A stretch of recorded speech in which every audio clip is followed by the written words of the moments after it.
Assalamualaikum warahmatullahi wabarakatuh. Bismillah, alhamdulillah, wassalatu wassalamu ala rasulillah wa ala alihi wa ashabihi wa mawala amma ba'd. Ayuhat talaba wa talibat al-ahibba, anak-anakku yang Ustaz cintai, kaifa halukum hadzal yaum? Bagaimana kabar anak-anak semuanya di hari ini? Arju minkum fi sihha wa afiyah wa fi aunillah wa fi dhillillah. Ustaz sangat berharap mudah-mudahan kita semuanya, keluarga kita dalam keadaan sehat walafiat, dalam naungan Allah, dalam perlindungan Allah, dan semoga kita diberikan oleh Allah terus semangat dalam beraktivitas, di antaranya yakni thalabul ilm, ya, mencari ilmu. Dan mudah-mudahan dalam diri kita, dalam setiap aktivitas kita niatkan motivasi kita semata-mata beribadah kepada Allah Subhanahu wa taala. Insya Allah ketika kita menuntut ilmu, mencari ilmu, niatnya adalah semata-mata untuk beribadah kepada Allah, maka tidak akan sia-sia. Taib, at-talaba wa talibat al-aizza, mada darsunal yaum? Pelajaran kita hari ini apa? Taib, darsunal yaum yakni at-tarbiyah al-islamiyah. Pelajaran kita hari ini yakni pendidikan agama Islam dan budi pekerti. Hayya nabda bi qiraati basmalah. Bismillahirrahmanirrahim. Taib, at-talaba wa talibat al-a'izza, intahayna an bahsi darsil maudi. Kita sudah menyelesaikan pembahasan materi pertemuan yang lalu, yakni tentang ma'rifatu Rasulillah, ya, tentang mengenal Rasul Allah wa Rasul ulul azm, ya, Rasul ulul azmi. Dan hari ini insyaallah kita akan meneruskan materi kita, yakni tentang akhlak, ya akhlak yang terpuji. Hari ini kita akan belajar tentang hidup sederhana dan ikhlas. Taib, at-talaba wa talibat al-a'izza. Kita akan terlebih dahulu memahami apa itu hidup sederhana. Baik, hidup sederhana. Sederhana kalau kita amati ya anak-anak, itu berarti posisinya ada di tengah, ya, tidak berlebihan dan juga tidak tidak pelit lah gitu ya. Nah, dalam Al-Quran, hidup sederhana itu diartikan sebagai hidup di antara berlebihan dan kikir, yakni tidak boros dan juga tidak pelit. Ya, inilah hidup sederhana. Jadi tidak boros, tidak berlebihan dan juga tidak pelit atau tidak kikir. Itu pengertian dalam Al-Quran. Kemudian anak-anak, berlebihan yang dimaksudkan di sini adalah artinya tidak wajar, ya, atau aneh-aneh. Ya, sedangkan kikir terlampau hemat, ya, atau pelit, ya, tidak mau mengeluarkan apa yang ada dalam dirinya, ya, tidak mau menyumbangkan, mendermakan apa yang ada dalam dirinya, baik itu berupa pikiran, baik tenaga maupun harta benda. Ya, terlalu genggam bahasa kita, ya, terlalu pelit, itu tidak diperkenankan dalam agama kita. Begitupun halnya yang berkaitan dengan berlebihan. Ya, berlebihan itu berarti melebihi dari apa yang seharusnya. Baik, itu pengertian makna hidup sederhana. Nah, hidup sederhana anak-anak bukan berarti harus miskin, ya. Jadi hidup sederhana itu bukan berarti harus miskin. Kalau miskin memang tidak berpunya, ya, atau penghasilannya tidak mencukupi. Namun ya yang dimaksud dengan hidup sederhana di sini anak-anak sebagai yang disebutkan di atas. Nah, contoh dari sosok, ya, yang patut kita teladani yakni Nabi kita Muhammad SAW. Ya, beliau sebagai pemimpin yang sangat sederhana hidupnya, ya. Beliau Rasulullah sangat menghindari hidup mewah dan boros. Bukan berarti Rasul tidak punya apa-apa, ya, tapi justru sebaliknya apa yang dimiliki oleh Rasul itu selalu diberikan manfaatnya kepada orang lain, ya, baik itu ilmunya, baik itu tenaganya maupun harta bendanya. Baik, ada beberapa keuntungan bagi mereka yang memiliki hidup sederhana, anak-anak, ya. Yang pertama, orang yang hidup sederhana dia telah mengamalkan ajaran agama, ya, atau perintah Allah Subhanahu wa taala. Kemudian orang-orang yang sederhana berarti dia telah melawan godaan syaitan yang mendorong hidup boros. Ya, nanti kita akan jelaskan ayat yang menjelaskan tentang boros. Kemudian orang yang rendah hati dicintai banyak orang. Ya, kemudian anak-anak, orang yang sederhana itu,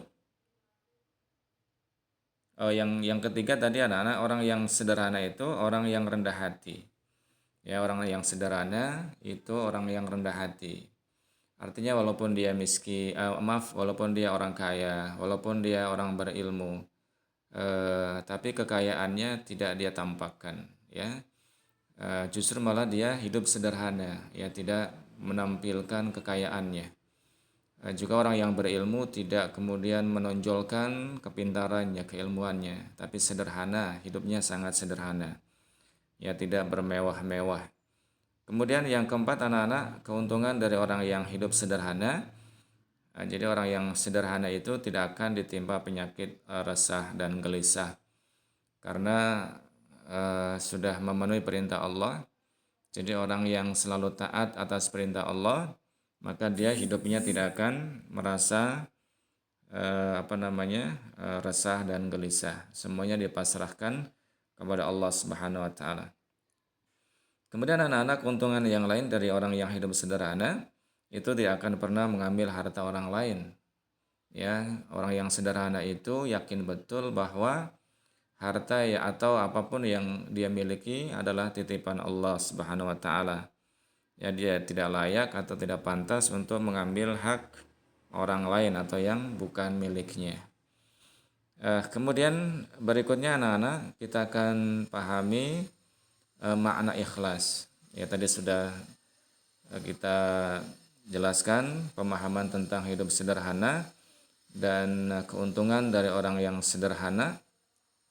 Ya, mudah-mudahan kita bisa menauladani, ya, pemahaman dari sederhana ini.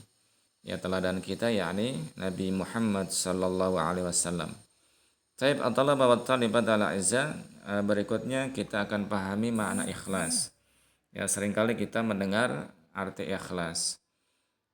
Ikhlas itu akar katanya anak-anak artinya adalah bersih atau murni, ya. Bersih, murni, tidak ternoda, tidak tercampur dengan yang lain. Yaitu adalah ikhlas. Itu makna akar katanya. Nah, secara istilah anak-anak, ikhlas itu diartikan beramal, ya, tentunya amal yang baik, ya. Beramal dengan hati yang bersih tanpa mengharapkan sesuatu balasan atau imbalan kecuali mengharap ridha Allah Subhanahu wa taala. Jadi, orang yang ikhlas itu orang yang mengamalkan amal soleh, orientasinya semata-mata mengharap ridha Allah Azza wa Jalla. Adapun kemudian ada orang yang memberikan sesuatu atas apa yang kita lakukan, maka itu bukan tujuan utama, ya. Tujuan utama kita yakni mengharap ridha Allah Azza wa Jalla. Jadi apapun pekerjaan kita anak-anak, niatkan semata-mata libtigha imradatillah, ya, untuk mengharap ridha Allah Azza wa Jalla. Jadi apapun profesi kalian nanti, apakah ada yang ingin menjadi dokter, polisi, tentara, pendidik, seorang ulama, atau pejabat dan sebagainya, maka orientasi awal kita yakni ketika kita bekerja semata-mata untuk mengharap ridha Allah Subhanahu wa taala. insya Allah yang berkaitan dengan duniawi atau gaji atau honor atau apapun yang sifatnya duniawi itu akan ikut dengan sendirinya. Jadi ibarat orang mendayung itu sekali dayung 2-3 pulau terlampaui. Ya, artinya apa anak-anak? Kalau kita orientasinya Allah, ridha Allah, maka kita akan mendapatkan pahala. Itu urusan akhirat. Kemudian kita akan mendapatkan honor atau gaji atau uang. Itu bukan orientasi utama. Baik, kemudian yang berikutnya anak-anak, yang saya sampaikan tadi bahwa semua perbuatan baik, amal soleh yang dilakukan ikhlas ya dalam agama kita itu akan mendapatkan pahala. Pahala seperti apa sih? Kita tidak pernah tahu wujud dari pahala itu anak-anak. Yang jelas setiap kebaikan yang kita lakukan pasti akan Allah balas dengan berlipat ganda. Ya, apalagi yang berkaitan dengan harta ya. Dalam surat Al-Baqarah yang jelas sekali Allah memisalkan orang yang berinfak itu diibaratkan seperti orang yang menanam benih. Ya, satu benih itu akan tumbuh 7 cabang dan masing-masing cabang akan tumbuh 100 tangkai. Jadi satu benih itu akan menghasilkan 700 balasan. Subhanallah. Begitu juga untuk amal-amal yang lain yang soleh ya, insya Allah Allah akan balas kebaikannya. Baik, dalam Al-Quranul Karim anak-anak surat Al-Bayyinah kalian tentunya sudah hafal. Wa ma umiru illa liya'budullaha mukhlishina lahuddin hunafa wa yuqimus salata wa yutuz zakata wa dzalika dinul qayyimah. Ya, wa ma umiru, ya tidaklah mereka diperintahkan illa liya'budullah kecuali menyembah Allah mukhlishina lahuddin dengan ikhlas atau menaati semata-mata karena menjalankan agama hanifah dengan lurus. Wa yuqimus shalah wa yutuz zakah, dan supaya mereka mendirikan salat dan menunaikan zakat. Wa dzalika dinul qayyimah, dan yang demikian itulah agama yang lurus ya. Jadi dalam kehidupan ini anak-anak salah satu syarat diterimanya amal kita yakni dengan keikhlasan. Kalau kita tidak ikhlas dalam beramal maka tidak akan diterima oleh Allah Subhanahu wa taala. Ya, salat itu kalau tidak mengharapkan ridha Allah tapi ada tujuan lain selain Allah, mungkin ingin dipuji oleh orang lain atau mungkin ingin dinilai oleh orang lain, maka Allah sangat tidak suka. Nah, amalan-amalan seperti ini disebut dengan riya. Ya, jadi riya itu melakukan amal soleh dengan tujuan agar dilihat oleh orang lain. Ada lagi nih saudaranya riya, ya bukan riya NS ya, bukan ya. Ya, saudaranya riya itu namanya sum'ah. Jadi sum'ah itu melakukan amal yang kita lakukan, namun kita menceritakan. Ya, kita menceritakan kepada orang lain sehingga orang lain mendengar. Ya, sehingga orang lain tahu. Lah ini tidak beda dengan riya. Ya, kalau riya itu ingin dilihat oleh orang lain, kalau sum'ah ingin diketahui atau ingin didengar oleh orang lain. Jadi yang paling beruntung anak-anak ketika kita melakukan amal soleh, ya sudahlah, cukup kita saja sama Allah yang tahu ya. Orang lain tidak perlu tahu. Taib. Apa sih ciri-ciri orang yang ikhlas atau al-mukhlisin? Nah, di antaranya yang pertama anak-anak, orang yang ikhlas itu ketika beramal dia akan sungguh-sungguh ya tanpa mengharapkan pujian dari manusia. Ya, jadi ya Allah saja tujuan utamanya. Adapun manusia itu tadi memuji atau tidak memuji itu bukan tujuan utama. Seandainya pun mendapatkan ujian, maka ujian itu dikembalikan kepada Allah Azza wa Jalla. Kemudian anak-anak, ciri orang yang ikhlas itu beramal dengan tekun dan rajin semata-mata karena perintah Allah, ya bukan karena perintah orang tua, bukan karena perintah guru. Ya, kalau perintah guru nggak dapat apa-apa. Kalau menjalankan hanya karena perintah orang tua juga tidak mendapatkan apa-apa karena memang manusia tidak punya apa-apa. Tapi kalau beramal niatnya adalah karena menjalankan perintah Allah, maka insya Allah Allah akan memberikan balasan yang berlipat ganda kepada kita. Kemudian selanjutnya anak-anak, orang yang ikhlas itu cirinya dia tidak akan memamerkan atau menceritakan amalnya kepada orang lain. Ya tadi sudah Ustaz jelaskan ya. Hanya Allah yang tahu ya. Kemudian tidak pernah mengeluh dalam melaksanakan tugas. Pasti ya. Orang yang ikhlas itu karena dia menjalankan perintah karena Allah, mengharapkan ridha Allah, pasti dia tidak akan mengeluh ya seberat apapun tugas atau bentuk ibadah yang dia lakukan.